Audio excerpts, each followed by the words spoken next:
What's happening, Blue Jays Nation? You're tuned into Jays Central, where we bring you everything you need to know about Toronto baseball and how it impacts our team. Today, we've got a developing story that directly affects the Blue Jays roster construction and their payroll flexibility moving forward into this crucial offseason period. This is one of those situations where Toronto's decision to let a veteran walk could have major ripple effects throughout the organization, and I want to break down exactly what's happening and what it means for the future. But before we get into all the details, do me a huge favor and hit that like button right now. I'm serious. That simple click helps this channel grow and brings more Blue Jays content to fans like you who are hungry for analysis and breaking news. And while you're at it, drop a comment below telling me whether you think letting this player leave is the right move or a mistake. I want to hear your unfiltered opinion on this situation. So here's what's unfolding in the baseball world right now. Chris Bassitt, the veteran right-handed pitcher who just completed a 3-year contract worth $63 million with the Toronto Blue Jays, is drawing serious interest from the Atlanta Braves. Now, this isn't just some minor rumor or speculative reporting. Multiple sources are indicating that Atlanta is genuinely looking at Bassitt as a potential solution to their rotation needs heading into the 2026 season. The really important detail here is that we're talking about a free agent signing, not a trade scenario. That distinction matters because it means the Braves wouldn't have to give up any prospects or current roster players to bring him aboard, which makes the deal much cleaner from their perspective.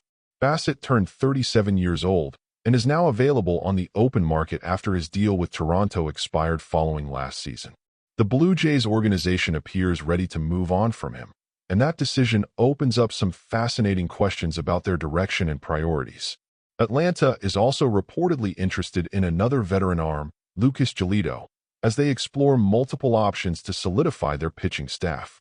Here's a key factor that makes both Bassitt and Giolito attractive targets for the Braves. Neither pitcher received a qualifying offer from their previous teams. For those who might not know what that means, let me explain quickly. When a team extends a qualifying offer to a departing free agent and another team signs that player, the signing team has to forfeit draft pick compensation. Since neither Bassitt nor Giolito got that qualifying offer, Atlanta wouldn't have to surrender any draft picks to complete either signing. That's a big deal for an organization that values its farm system and doesn't want to sacrifice future assets unnecessarily. Let's talk about what the Braves are working with from a financial standpoint, because that context is essential for understanding how this potential move fits into their overall plan. Atlanta's payroll is already sitting above the $244 million luxury tax threshold, which means they're paying penalties on every dollar they spend beyond that line. However, here's where things get interesting. The Braves actually reset their penalty level by staying under that threshold during the 2025 season, which gives them more flexibility now even though they're currently over it. Industry insiders are suggesting that a contract similar to what Merrill Kelly received could be realistic for Bassitt. Kelly signed a 2-year deal worth $40 million, which works out to about $20 million per season. That's the ballpark figure people are discussing for Bassitt. And from Atlanta's perspective, it represents a manageable luxury tax increase that wouldn't completely wreck their financial flexibility. If you're still watching and finding this breakdown valuable, go ahead and smash that like button. And seriously, I need you to engage in the comments section because that's how we build a community here at Jays Central. Tell me this. Do you think Bassitt is worth $20 million per year at his age? Would you be upset if Toronto had brought him back at that price?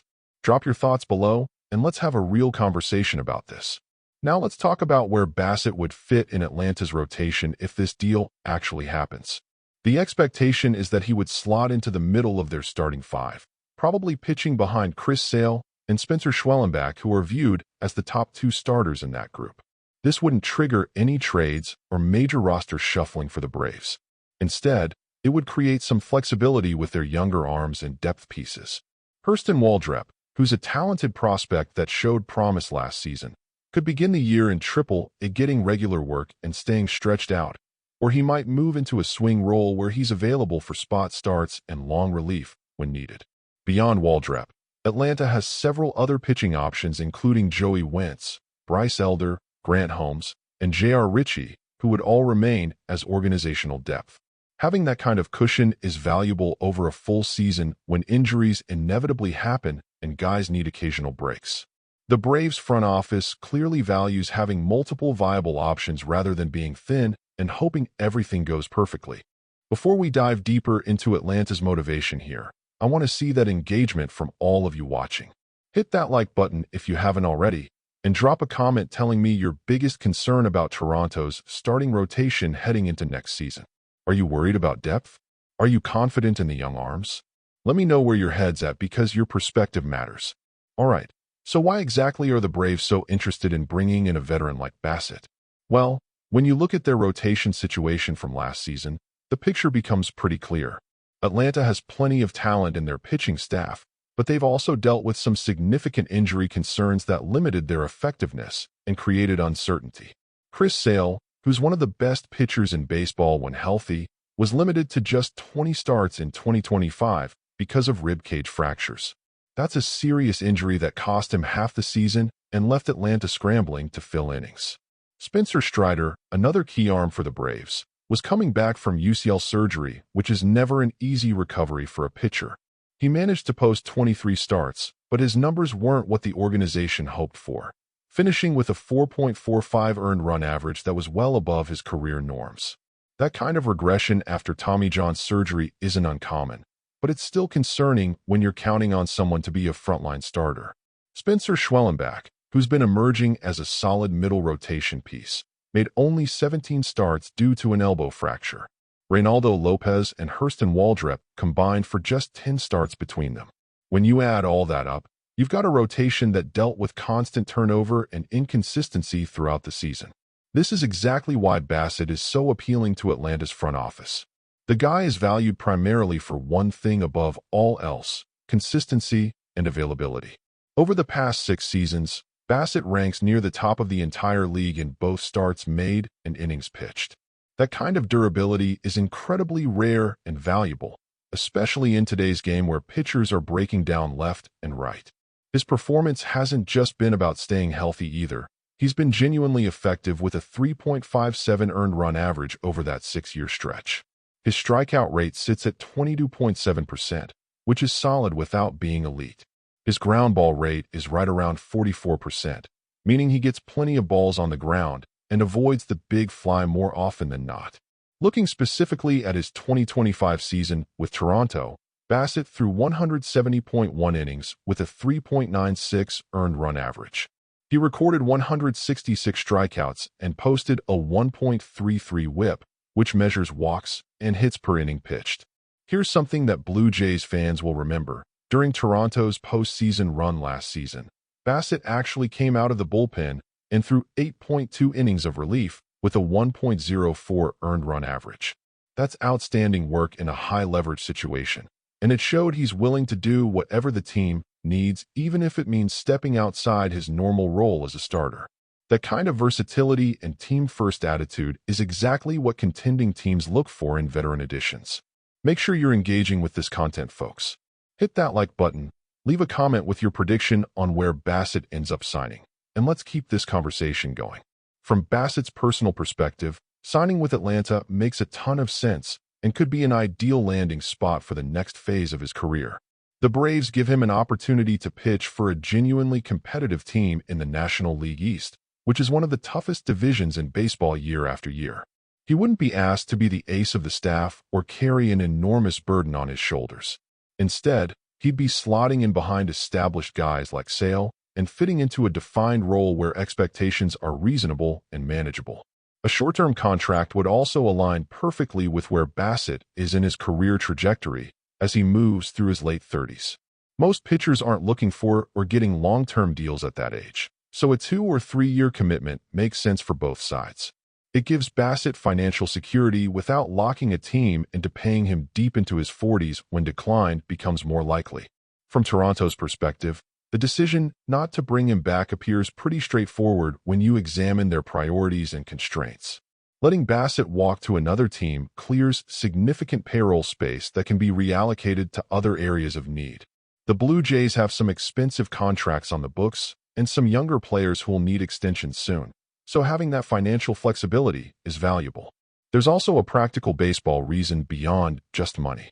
Bassitt's average fastball velocity dropped to 91.5 miles per hour in 2025, which represents the lowest reading of his entire career.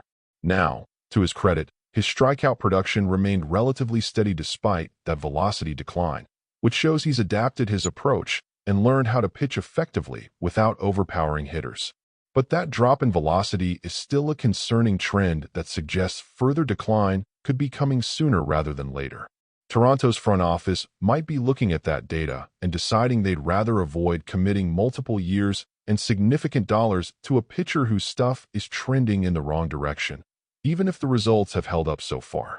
All right, we're heading into the final stretch here, but I need one more push from you before we wrap this up. Hit that like button right now if you're finding value in this breakdown, and drop a comment answering this question. Would you rather see Toronto spend money on starting pitching or focus on upgrading the lineup? I'm genuinely curious what direction you think makes more sense, so share your opinion below. Let's talk about what the Atlanta Braves would be getting if they pull the trigger on signing Bassitt, both the benefits and the potential concerns. Starting with the advantages, the most obvious one is durability. This guy has proven over an extended period that he stays healthy and eats innings, which is increasingly rare and valuable. He's got legitimate postseason experience, having pitched in meaningful October games and performed well under pressure. That experience matters when you're a contending team that expects to be playing deep into the fall. Another benefit is that there's no draft pick compensation required since Bassitt didn't receive a qualifying offer. Atlanta keeps all their picks and can add a proven veteran without sacrificing any future assets. That's a clean transaction that doesn't come with the complications and considerations you'd have if picks were involved. The Braves also get roster flexibility if injuries force changes in their rotation during the season. Having Bassitt in the fold means they're not desperately scrambling if Sale or Strider or Schwellenbach goes down. They've got a reliable option who can step up and handle a bigger workload if necessary. Now let's address the concerns because there are definitely some legitimate questions about this potential signing. The most obvious issue is age. Bassitt will be pitching the entire 2026 season at 37 years old, which puts him in the same late career category as guys like Charlie Morton and Merrill Kelly. Pitchers in their late 30s can be effective, but they're also more likely to break down or experience sudden decline. That's just the reality of aging in professional sports. The declining velocity we mentioned earlier is another red flag. Even though his results have held up, that 91.5 mile per hour average fastball represents a significant drop from his prime years. At some point, that velocity loss catches up with you and hitters start teeing off. There's also the added luxury tax cost to consider. Atlanta is already over the threshold, so every dollar they spend on Bassitt gets taxed at whatever their current penalty rate is. That makes the actual cost higher than just the salary itself. And finally, there's an opportunity cost involved. The Braves have some talented young pitching prospects like J.R. Ritchie and Didier Fuentes who are waiting for their chance at full-time roles. Signing Bassitt potentially blocks those guys for another year or two, delaying their development at the major league level. Some organizations prefer to give opportunities to younger, cheaper players rather than bringing in expensive veterans. But Atlanta seems to be in win-now mode, where proven commodities take priority over prospect development. Let me share some numbers with you so you can see exactly how Bassitt compares to the pitchers already in Atlanta's rotation. In 2025, Bassitt threw those 170.1 innings with a 3.96 earned run average. His strikeout rate per 9 innings was 8.8, his walk rate was 2.7, and his ground ball percentage was 44. He also made the All-Star team and contributed that playoff relief work we discussed earlier. Chris Sale, when healthy, is obviously on another level. He threw 125.2 innings with a 2.58 earned run average, striking out 11.9 per 9 innings. But he was limited significantly by injury, which is exactly why Atlanta needs more depth. Spencer Strider posted 130 innings with that 4.45 earned run average coming off surgery. His strikeout rate remained elite at 10.8 per 9, but his walk rate climbed to 3.5, and his results overall were disappointing. Spencer Schwellenbach turned in a strong 3.09 earned run average across 110.2 innings, showing he's a legitimate piece moving forward, but he also dealt with injuries that limited his workload.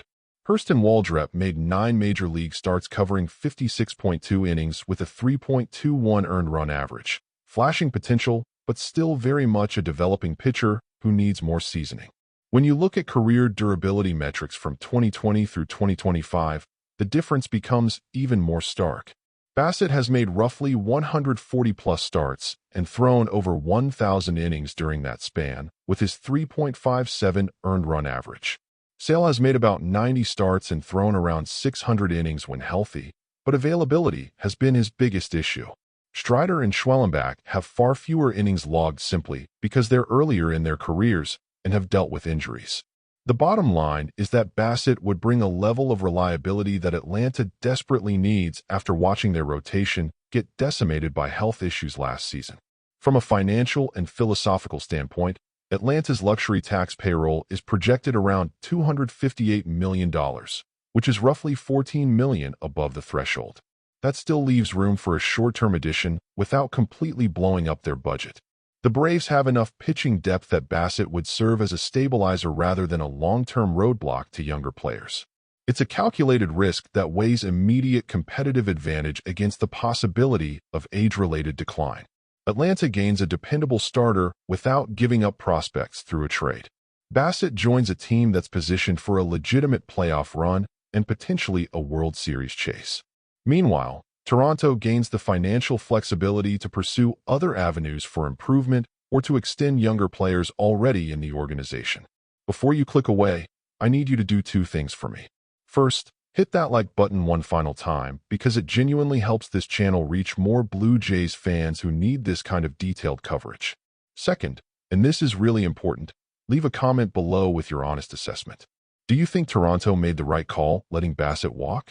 Should they have brought him back? What would you do if you were running the Blue Jays front office? I read every single comment, and I love hearing different perspectives from fans who are passionate about this team. Thanks for watching Jays Central, and I'll catch you in the next video with more breaking news and analysis about your Toronto Blue Jays.